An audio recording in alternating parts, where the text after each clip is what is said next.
আমার আল্লাহ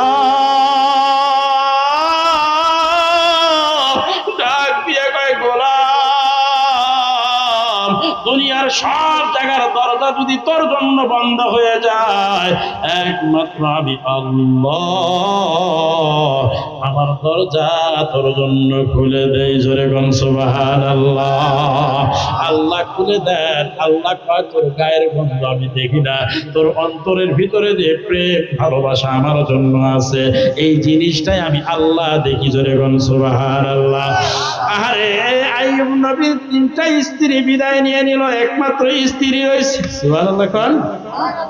স্ত্রী একদিন রাগ করে বিরক্ত হয়ে কয়, স্বামী আপনারা দেখলে এলাকার মানুষ থুতু ফেলাই ঘৃণা করে, আপনার কি রাগ হয় না? আপনার কি খারাপ লাগে না? বিবি রে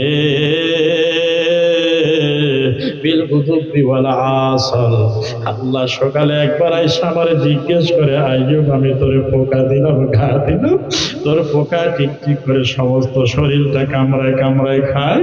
আইয়ুব রে তুই এই মুহূর্তে কেমন আছিস?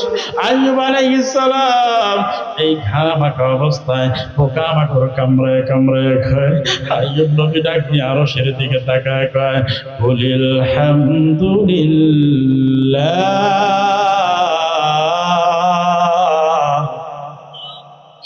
আল্লাহ তাআলার কাছে শুকর আদায় করি, এই আইয়ুব নবীর সমস্ত গা পোকা খায়া ফেলছে, মাত্র ঠোঁটের গোস্ত গুলো আছে, এই ঠোঁটের গোস্ত গুলো ব্যতীত আর কোনো গোস্ত নাই। আইয়ুব যে ব্যক্তি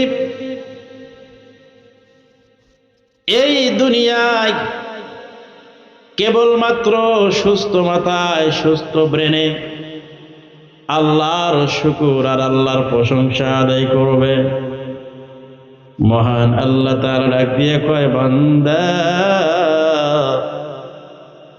আলহামদুলিল্লাহ শব্দের ভিতরে 5টা হরফ আছে রে, আমি আল্লাহ হরফ প্রতি 100 করে নেকি বাড়ায়া দিলাম। জোরে কন্না মারহাবা। আল্লাহ তাআলা ডাক দিয়ে বলেন, এই শুকর আদায় করলে কিয়ামতের ময়দানে মুসিবতের দিনে আল্লাহ রাব্বুল আলামিন ডাক দিয়ে বলবেন, দুনিয়ার মানুষ আমার গোলাম, জাহান্নামটা বানাইছি বড় মজবুত করে, এমনি এমনি বানাই নাই। জাহান্নাম কিন্তু অনর্থক আমি আল্লাহ তৈরি করি নাই।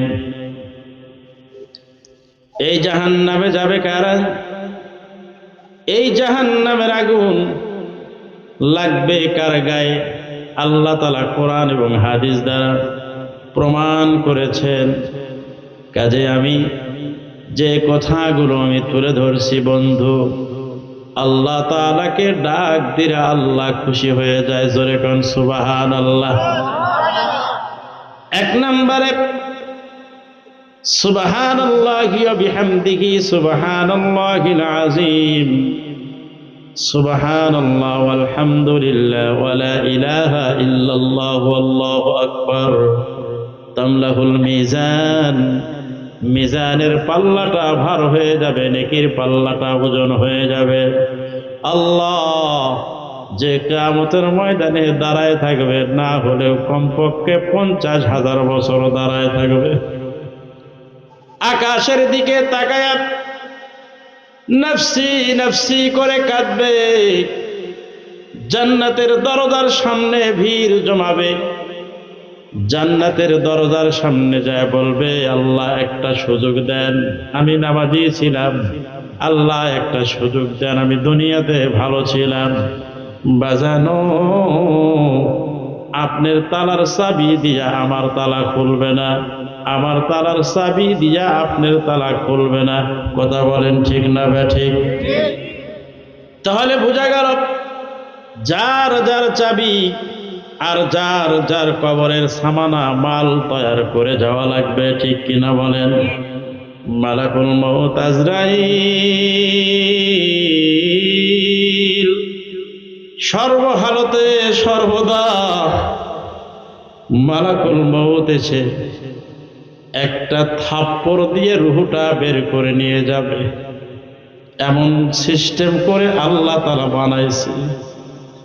আজরাইল ডাক দিয়ে কয়, আল্লাহ এই নাফরমানের রূহটা আমি কেমনে নেব? কলিজা ছিঁড়ায় দেখলাম কোনো শুকর নাই, কোনো কালেমা নাই, কোনো নামাজ নাই, রোজা নাই, কোনো আমলের সিস্টেম এই বুকের ভিতরে।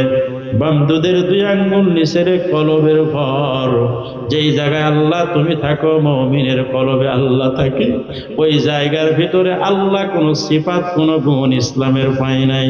না পাওয়ার কারণে আল্লাহ কেমনে করব? আমার আল্লাহ তাআলা ডাক দিয়ে কয়, আজরাইল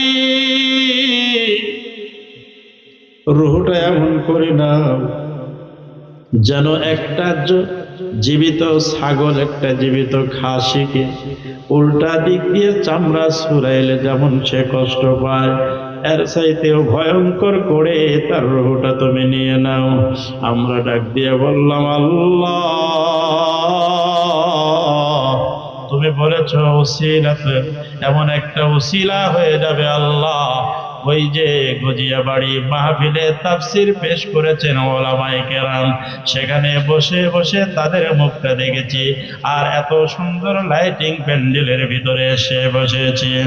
একবার সুবহানাল্লাহ, একবার আলহামদুলিল্লাহ, একবার আল্লাহু আকবার পাঠ করেছি। আমার আল্লাহ ডাক দিয়ে বলবে, আজরাইল আমলের খাতাটা তুমি তালাশ করো। আমলের খাতা যখন তালাশ করা শুরু হয়ে যাবে, পৃষ্ঠা উল্টাইতে উল্টাইতে দেখবে একবার বান্দা দিল থেকে শুকর আদায় করেছিল, আমার আল্লাহ ও গজিয়াবাড়ি এলাকার ভাইয়েরা, আমার মনেরা, গভীর মনোযোগ, আমার আল্লাহ তাআলা ওই শুকর আদায় করার কারণে তোমার গুনাহগুলো মাফ করে আল্লাহ সেদিন উসিলা করে জান্নাত বানায়া দিবে। এজন্য আমার ভাইয়েরা, আল্লাহর হাবিব মুহাম্মদ রাসূলুল্লাহ সাল্লাল্লাহু আলাইহি ওয়াসাল্লাম কিয়ামতের ময়দানে, মুসিবতের দিনে আপনার আমার জন্য এরকম কান্নাকাটি করবে।